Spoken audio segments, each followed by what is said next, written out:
इकडं पाणी मारण्याचं काम चालू आहे. थंडगार असा वारा सुटलेला आहे, बघू शकता. झाडांना पाणी दिल्यानंतर एकदम हिरवेगार असे झाडं झालेले आहे. आणि निलेश भाऊ त्याला पाणी घालत आहे.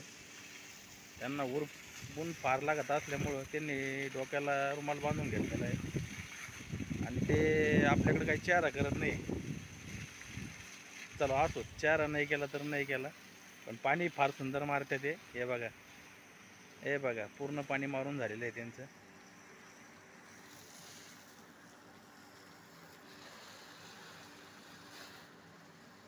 हे बघा, पाणी मारते ते, खूप सुंदर असं पाणी मारतंय.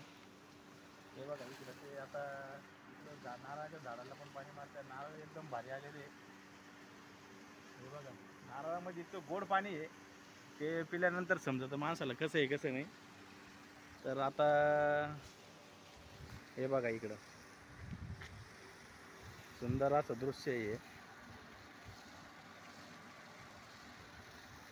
एकदम छान आणि एकदम फ्रेश वाटतंय.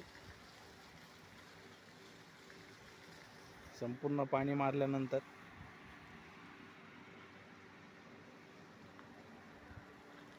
हे बघा, इकडं सुंदर असं फुलं आलेलं आहे, बघू शकता तुम्ही. त्याला मार्च फ्लॉवर असं म्हणतात. मार्च महिन्यामध्ये आणि